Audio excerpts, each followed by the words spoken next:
नमस्कार, मैं सरांधा आप सभी दर्शकों का अन्नदाता कार्यक्रम में स्वागत करती हूं। प्रदेश में इन दिनों जोरों की ठंड पड़ रही है। ऐसी स्थिति में खुले में सब्जियों की पौधे तैयार करने पर एक तो बीजों का अंकुरण देरी से होता है, वहीं दूसरी ओर अधिक ठंड के चलते पौधे मर जाते हैं। लेकिन किसान भाइयों, यदि आप लो टनल में पौधे तैयार करते हैं तो स्वस्थ और अच्छी पौध मिलेगी। तो आइए इस बारे में जानते हैं कृषि अभियंता प्रमोद राय से। किसान भाइयों को मेरा नमस्कार। आज आपको हम प्लास्टिक लो टनल मतलब गुफानुमा संरचना के बारे में बताना चाहते हैं। गुफानुमा संरचना की आखिर ज़रूरत क्यों पड़ी? होता क्या है, कोई भी खेती हम करते हैं तो उसमें मुख्यतः 3 चीज़ें ज़रूरी होती है। प्लांटिंग मटेरियल, दूसरा इकोनॉमिकल मैनेजमेंट, जैसे कि हम मिट्टी तैयार करते हैं, पौधा लगाते हैं। लेकिन मौसम सबसे ज़रूरी चीज़ है। हवा का तापमान, मिट्टी का तापमान, रिलेटिव ह्यूमिडिटी, हवा में नमी कितनी है, आर्द्रता कितनी है, प्रकाश की तीव्रता कितना, लाइट की इंटेंसिटी कितनी है।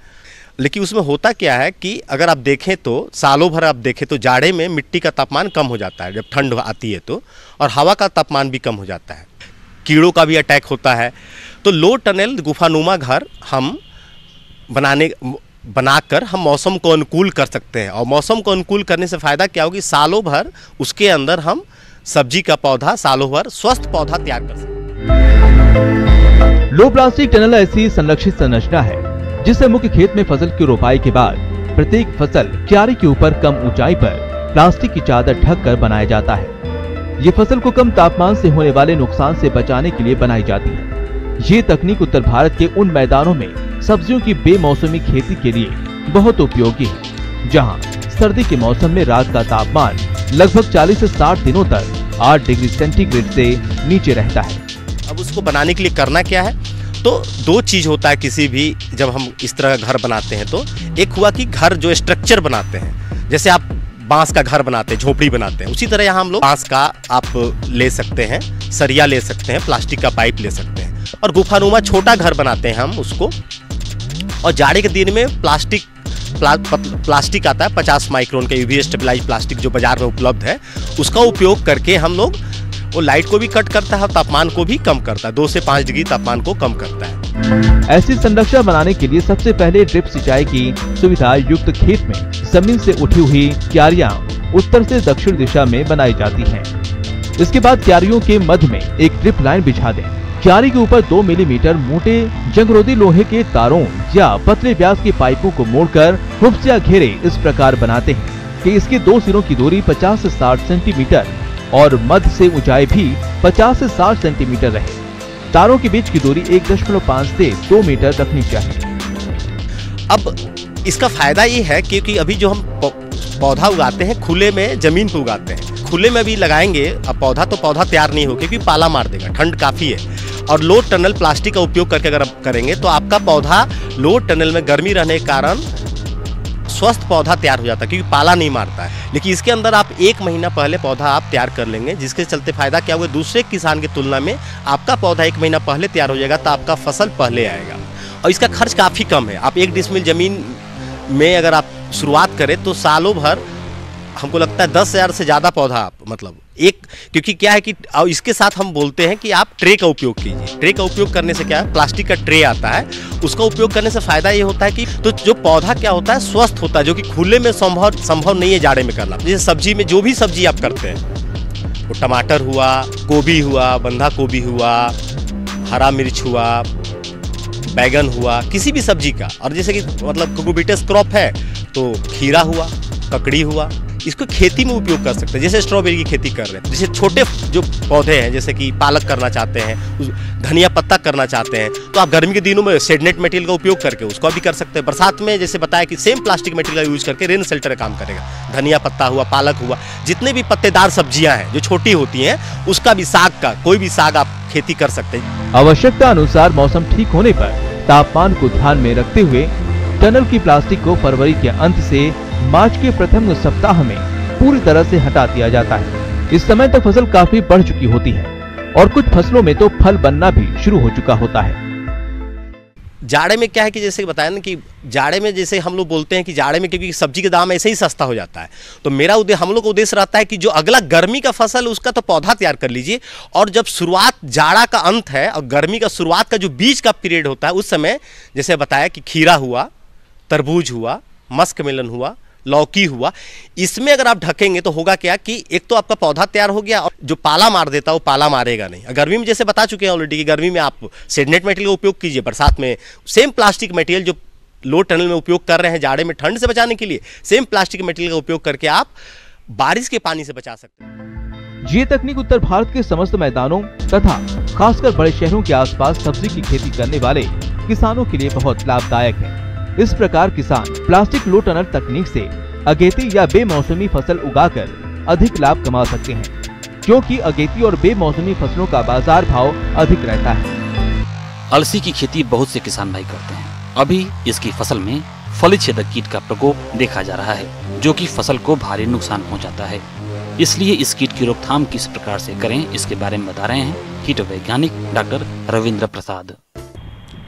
जैसा कि हम सभी जानते हैं कि तीसी जिसको अलसी भी कहा जाता है, रबी मौसम का बहुत ही महत्वपूर्ण तिलहनी फसल है और इसका जो फसल लगभग 4 महीने का होता है और जब फसल में 50-60 दिन के बाद इसमें पुष्पन होने लगता है, फूल निकलने लगते हैं, कलियाँ निकलने लगती है और फल बनता है, उस समय प्रमुख कीट है जिसे हम फली छेदक कहते हैं, पॉट बोरर कहते हैं।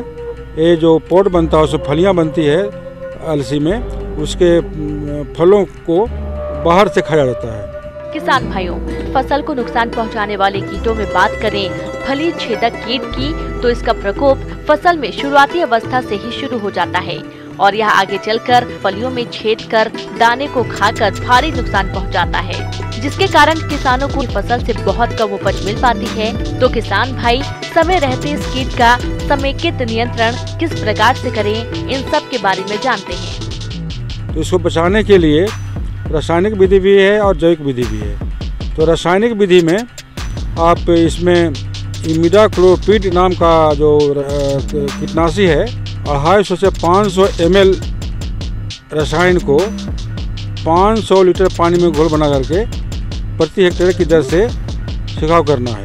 और पहला छिड़काव जब कलियां उसमें निकलने लगती है उसी समय करना है। उसके बाद फिर 20 दिन के अंतराल पर आवश्यकता के हिसाब से 2-3 छिड़काव कर देना है। तो ऐसा करने से कली मक्खी समेत फली छेदक का भी नियंत्रण हो जाएगा और आपका फसल जो है उसमें जो नुकसान होता है कीड़ों के चलते, उसका नुकसान रुक जाएगा और आप भरपूर उपज ले सकते हैं। फसल में सूंडी कीट की रोकथाम के लिए शुरुआत की अवस्था से ही उपायों को अपनाना चाहिए। खेत में 5 फेरोमोन ट्रैप प्रति हेक्टेयर की दर से लगाएं। इसके अलावा आप में टी आकार की लकड़ी की जगह खूंटियों को लगा दें, जिससे इस टी आकार के ऊपर पक्षी बैठें और इस इल्ली या सूंडी कीटों को खाकर नष्ट कर दें। किसान भाइयों, यदि फसल में 5 से 7 नर कीट दिखाई दें और जैविक एवं यांत्रिक तरीकों से नियंत्रित ना हो, तभी आप रासायनिक दवाओं का इस्तेमाल करें। इसके अलावा कुछ जैविक कीटनाशी भी है, जैसे नीम से निर्मित बहुत सारे कीटनाशी बाजार में उपलब्ध हैं।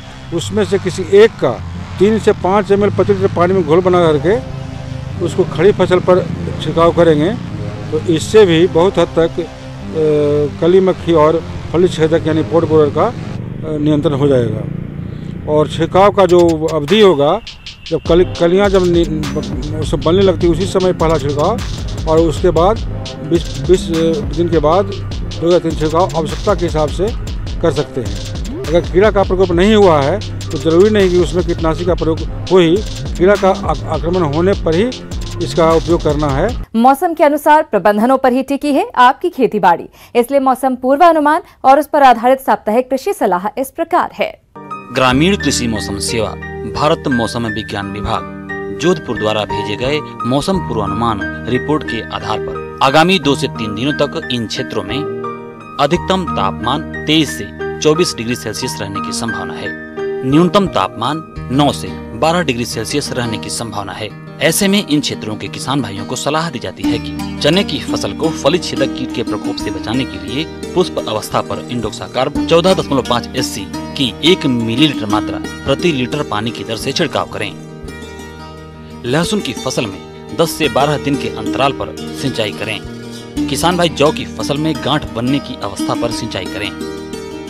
सरसों की फसल में छाछिया रोग का प्रकोप दिखाई देने पर रोग के नियंत्रण के लिए 750 मिलीलीटर डाइनोकैप का प्रति हेक्टेयर की दर से छिड़काव करें।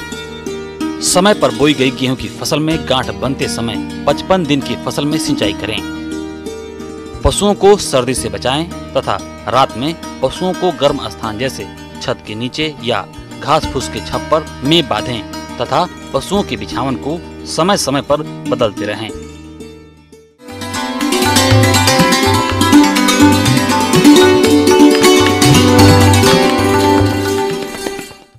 अन्नदाता हेल्पलाइन निःशुल्क फोन संपर्क सेवा के माध्यम से आपके द्वारा पूछे गए प्रश्नों में से एक या दो महत्वपूर्ण प्रश्न को हम अपने कार्यक्रम में शामिल करते हैं। इसी के तहत आज का चयनित प्रश्न और उसका जवाब इस प्रकार है। अन्नदाता निःशुल्क फोन संपर्क सेवा के माध्यम से जो पहला प्रश्न शामिल किया गया है उसे पूछा है गांव जैतपुरा, जिला जयपुर के किसान रमेश कुमार ने। आपने उर्वरकों की शुद्धता जानने की तकनीक के बारे में जानकारी चाहिए है, तो इसके लिए देखिए कार्यक्रम का यह अंश। किसानों के द्वारा जो उर्वरक, रासायनिक उर्वरक अपनाया जाता है उसके शुद्धता एवं गुणवत्ता की शिकायत प्राप्त होती है यदाकदा। तो इनके शिकायत दूर करने के लिए जो प्रमुख उर्वरक हैं, मुख्यतः जो उपयोग करते हैं किसान, वो यूरिया, डीएपी, एमओपी और जिंक सल्फेट, ये मुख्य उर्वरक है जिसका जांच किसान भाई खुद भी करके और आप उसके शुद्धता की जांच करके और आप उस ऐसे उर्वरकों का अगर आप प्रयोग करते हैं तो निश्चित रूप से खेती में लाभ मिलता है और जो आर्थिक ह्रास है वो कम होता है। रासायनिक उर्वरकों की आसमान छूती कीमतें तथा उर्वरकों की मांग के अनुसार पूर्ति न होने की स्थिति में कुछ कंपनियों तथा विक्रेताओं द्वारा अधिक धन अर्जित करने के लालच में नकली एवं मिलावटी उर्वरकों का चोरी छिपे निर्माण कर उन्हें धड़ल्ले से किसानों तक पहुंचाया जाता है। आश्चर्य की बात तो ये है कि ये मुनाफाखोर इन मिलावटी व नकली उर्वरकों को इतनी सफाई से तैयार करते हैं कि ये बिल्कुल असली या शुद्ध उर्वरकों की भांति ही दिखाई देते हैं। जब इन अशुद्ध व मिलावटी उर्वरकों का प्रयोग किसान भाई अपनी फसलों पर करते हैं तो इससे फसल को तो कोई लाभ नहीं पहुंचता, लेकिन किसान को तो आर्थिक हानि होती ही है। साथ ही मृदा के स्वास्थ्य पर भी इनका विपरीत प्रभाव पड़ता है। अतः आवश्यक हो जाता है कि किसान अपने स्तर पर इन रासायनिक उर्वरकों को खरीदते समय इनकी शुद्धता अवश्य जांच लें। तो जैसे यूरिया है, यूरिया उर्वरक सभी किसान उपयोग करते हैं।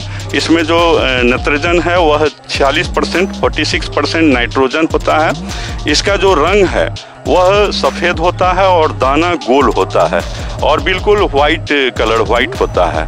अगर हम इसको शुद्ध कैसे है, इसका किस प्रकार से पहचान करेंगे, तो इसके लिए जो शुद्धता के जो जांच के तरीके हैं, साधारण तौर तरीका है वह है कि यूरिया के जो पानी में अगर आप घोल डालते हैं और घोल बनाते हैं तो उसको जब आप शीशा का जो फ्लास्क होता है उसको जब आप छुएंगे तो वो बिल्कुल ठंडा लगेगा, तो हम समझेंगे कि यह यूरिया असली है। इसके अलावा एक और इसका लोकल स्तर पर स्थानीय आप पहचान कर सकते हैं, वह है कि जैसे तवा गर्म कर लेते हैं और गर्म तवा जब करते हैं हम तो उस पर यूरिया हम डालते हैं, तो जब देखते हैं कि यह यूरिया पिघल जाता है और सारा का सारा उड़ जाता है, तो हम समझेंगे, जब कोई अवशेष नहीं बचेगा तो हम समझेंगे कि यूरिया असली है। अन्यथा अगर किसी प्रकार का अवशेष रह जाता है तो हम समझते हैं कि यूरिया नकली है। डीएपी हमारे पास जो अभी मुख्यतः लोग डाई अमोनियम फॉस्फेट इसको कहते हैं और इसका प्रयोग काफ़ी मात्रा में किया जाता है। हर एक खेती में डीएपी का उपयोग किया जाता है और यह इसका पहचान है कि सफ़ेद और मटमैला कलर का होता है, भूरा काला देखने में होता है और इसका जो दाना होता है वह इरेगुलर शेप का होता है, अनियमित होता है। अब है कि इसका शुद्धता का जांच हम कैसे करेंगे, तो इसमें क्या है कि जैसे आप डीएपी का जो दाना है उसको अगर हम तवा पर गर्म करते हैं तो साबुदाना जिस प्रकार से फुदफुदाता है वैसे उसमें एक मतलब आवाज़ निकलता है और फूल जाता है वो काफ़ी, तो हम समझेंगे असली है। और इसका एक बहुत सिंपल पहचान है कि चूना जो हम लोग यूज करते हैं खाने के लिए, जैसे उसको बूझा चूना कहता है लोग, तो खाने वाला चूना इसको कहा जाए। और डीएपी को अगर एक साथ मिलाकर हम जब रगड़ते हैं तो उसमें एक तीखा गंध उत्पन्न होता है, वह अमोनिया गैस के जैसा गंध होता है। और अगर उस प्रकार का गंध निकलता है तो हम समझेंगे कि जो हमारा डीएपी है वो असली है। आइए अब बात करें म्यूरेट ऑफ पोटाश की शुद्धता के पहचान के संबंध में। शुद्ध म्यूरेट ऑफ पोटाश या MOP सफेद कणाकार पिसा हुआ लाल मिर्च जैसा मिश्रण होता है। शुद्ध म्यूरेट ऑफ पोटाश के दाने नम करने पर आपस में चिपकते नहीं हैं। शुद्ध म्यूरेट ऑफ पोटाश यदि पानी में घोला जाए तब खाद का लाल भाग पानी के ऊपर तैरता है। इसी कड़ी में जिस दूसरे प्रश्न को शामिल किया गया है उसे पूछा है पीली गंगा जिला हनुमानगढ़ के किसान जितेंद्र सिंह ने। आपने पशुओं की कोरोना काल में देखभाल के बारे में जानकारी चाहिए है, तो इसके लिए देखिए कार्यक्रम का यह अंश। TV 18 के प्रोग्राम अन्नदाता के माध्यम से हम अपने पशुपालकों को ये बताना चाहते हैं कि अभी वैश्विक महामारी कोरोना के द्वारा जो तरह तरह की एडवाइजरी गवर्नमेंट के द्वारा जारी की गई है, और कोरोना 19 का जो संक्रमण है पशुओं से आदमी में ऐसा संक्रमित होने का रिपोर्ट अभी तक नहीं है। एक रिपोर्ट आई थी कि न्यूयॉर्क के चिड़ियाखाने में एक बाघ का संक्रमण कोविड-19 के द्वारा हुआ था, और एक और रिपोर्ट था कि कुत्तों के द्वारा भी कोविड-19 का संक्रमण मनुष्यों में हुआ था। लेकिन इसका कोई भी पूर्ण रूप से पुष्टि नहीं हुआ है। केवल आपको विशेष सावधानियां बरतनी है अपने लिए, अपने जो भी आपके जो उपभोक्ता हैं उनके लिए और अपने समाज के लिए। पशु पक्षियों में रोग और संक्रमण का शीघ्र पता लगाने से मनुष्यों में उनके संचरण को प्रभावी ढंग से रोका जा सकता है। इसके लिए अनिवार्य है कि मानव कल्याण में पशु स्वास्थ्य के महत्व पर बार बार बात हो। वैसे भी पशुओं पक्षियों के माध्यम से संक्रामक रोग मनुष्यों में न फैले, इसके लिए यह आवश्यक हो जाता है कि न केवल मनुष्य बल्कि पशु पक्षियों और पर्यावरण को भी स्वस्थ रखा जाए। सबसे पहले पशुपालक भाई आपको सोशल डिस्टेंसिंग यानी कि सामाजिक दूरी को बनाए रखना है। साफ सफाई का विशेष ध्यान दें। अगर आप के पशु को आप जब खाना देना जाते हैं या पानी देना जाते हैं तो उस समय देने के उपरांत, अपना कार्य करने के उपरांत अपने हाथ को साबुन से ठीक से धो लें, खास करके सैनिटाइजर से।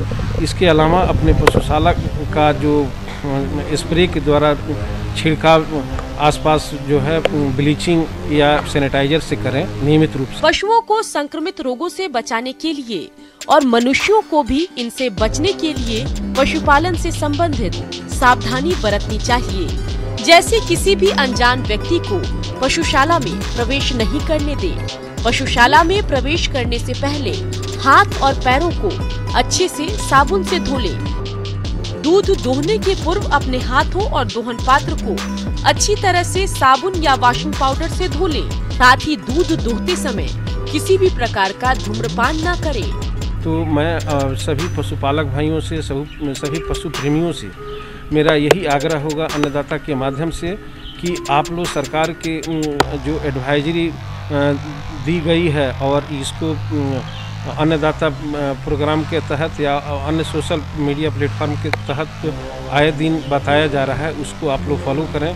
आप लोग अगर ऐसा करते हैं तो आप अपने लिए, पूरे परिवार के लिए, समाज के लिए एक बहुत बड़ा योगदान करेंगे और आने वाले समय में इस वैश्विक महामारी पर हम लोग विजय प्राप्त। आइए अब एक नजर डालते हैं राज्य की कुछ चुनी हुई मंडियों के प्रमुख फसलों के बाजार भाव पर।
किसान भाइयों, अन्नदाता आपकी सेवा के लिए संकल्परत है। कृषि संबंधित समस्या और सुझावों के लिए आप हमें इस पते पर संपर्क कर सकते हैं।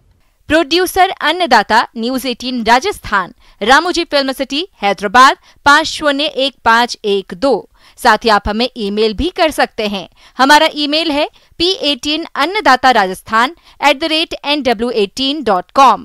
इसके अतिरिक्त आप हमें निःशुल्क हेल्पलाइन नंबर 18004192-155 पर सोमवार से शनिवार सुबह 10 बजे से शाम 4 बजे के बीच संपर्क कर सकते हैं। किसान भाइयों, अब समय हो रहा है आपसे विदा लेने का, तो हमारी पूरी अन्नदाता टीम को दीजिए इजाजत। कल फिर आपसे मुलाकात होगी कृषि संबंधित कुछ और महत्वपूर्ण जानकारियों के साथ। नमस्कार।